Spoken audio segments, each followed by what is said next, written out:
Modern elite football is obsessed with the system.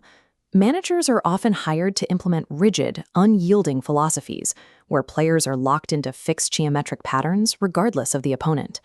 We saw the cost of this rigidity in 2018. Under Jorge Sampaoli, Argentina tried to force a complex, high-pressing machinery onto a squad that simply didn't fit the mold, creating a chaotic environment on the pitch. When the structural flaws of that era became clear, the team defaulted to a desperate tactic: pass the ball to Messi and wait for a miracle. In Russia, that reliance finally failed. Then came Lionel Scaloni. Initially a caretaker manager, he made a radical departure from strict dogma. Instead of a manifesto, he built a backroom staff of specialists to analyze the game piece by piece. Scaloni's lack of a rigid, unyielding philosophy wasn't a weakness. It was the exact blank slate required to build a modern dynasty. The catalyst for his new approach was a shock. The 2022 loss to Saudi Arabia was a brutal wake-up call that forced the coaching staff to look for a different way forward. Saudi Arabia used a specific tactical trap. They pushed their defensive line exceptionally high, compressing the midfield and leaving almost no room for Argentina's usual game. Scaloni responded immediately, abandoning typical build-up to launch direct passes into the massive open spaces behind the Saudi defense.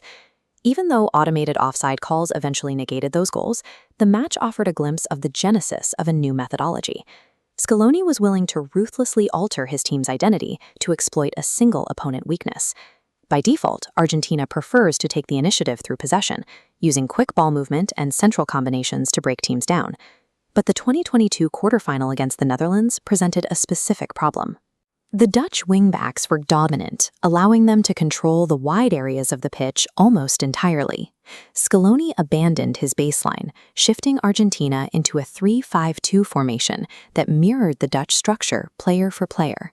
This neutralized the flanks, isolating Messi in the center for the one-on-one matchups he needed.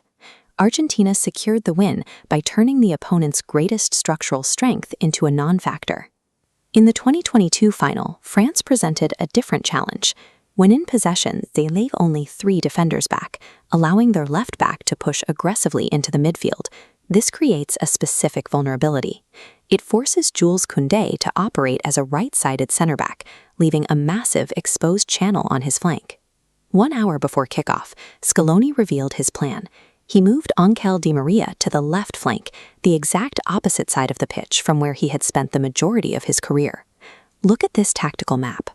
By positioning Di Maria on the left, Argentina isolated him into the exact pocket of space left vacant by the advancing French defenders. Scaloni won the World Cup, not by overpowering France across the whole pitch, but by surgically targeting their one unprotected zone. That same adaptability continued into the 2026 semi-final against a physical, aggressive English side. Argentina needed extreme width and high physical intensity to stretch England's shape and find space through the middle. Scaloni showed his ruthless pragmatism again. He dropped Rodrigo de Paul, his most trusted midfielder, to start Giuliano Simeone, specifically because Simeone provided the wide threat England couldn't account for.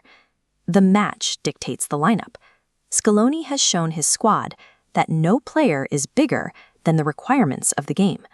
This chameleon-like approach has produced unprecedented results. The 2022 World Cup, followed by a second consecutive Copa America title in 2024. Their dominance shows in the data, too. They finished first in the CONMEBOL qualifiers with 38 points, proving that their success is built on more than just tournament luck. That sets up a 2026 final against Spain, a team completely devoted to an unvarying, dogmatic philosophy. It is a collision of 2 very different ideas of how football should be played. In a data-driven era, a rigid system is a predictable target. When hit with a fluid force, even the strongest philosophy shatters. Lionel Scaloni's true genius isn't imposing his own will on the game. It's perfectly shape-shifting to break yours.